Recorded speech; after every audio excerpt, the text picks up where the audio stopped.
Ismaël, salam alaikum. Salam wa rahmatullah. Du coup, une quelques questions à poser par rapport à la séance d'entraînement. Comment s'est déroulée la séance d'entraînement selon toi? Bon, pour le petit quart d'heure qu'on a eu à voir, on a vu une équipe, une ambiance, des joueurs prêts. Il n'y a pas de blessés, tant mieux. Ce n'était pas le cas au début. Il y avait des joueurs qu'on essayait de gérer, l'image de Samuel Cherki. Maintenant, le joueur déjà il est prêt. C'est un grand plus pour l'équipe, d'autant plus qu'on va jouer une équipe du Burkina Faso, connue pour être une des sélections les plus actives en Afrique, les plus, comment dirais-je, les plus aptes. C'est une équipe qui va souvent en demi-finale de la compétition.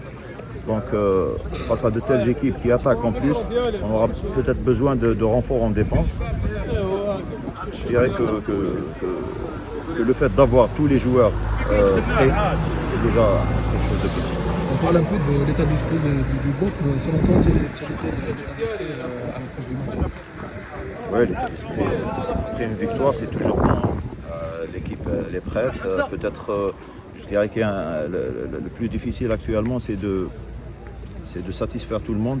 Le fait d'être à la CAN avec 28 joueurs, c'est pas toujours difficile. Donc je pense que l'état d'esprit et la préparation mentale, elle compte beaucoup dans une telle compétition, dans une telle configuration. Avec 28 joueurs, il y a toujours pratiquement la moitié qui vont jouer et la moitié qui ne vont pas être satisfaits. Donc je dirais que le groupe essaye d'être soudé et tant mieux.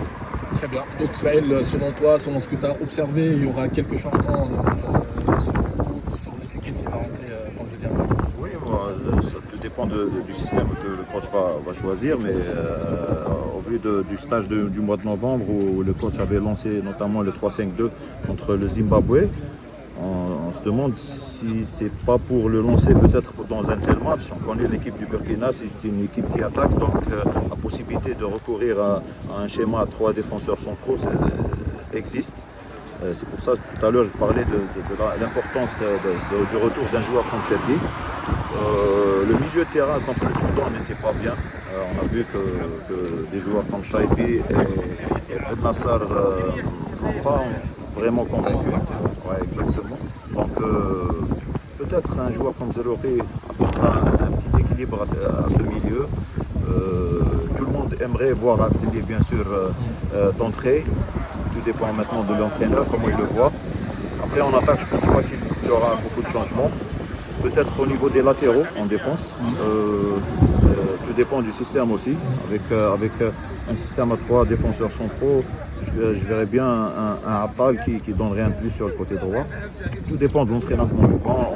On a toujours vu cet entraîneur, il essaie toujours de nous prendre à contre-pied, donc c'est difficile un petit peu de pronostiquer.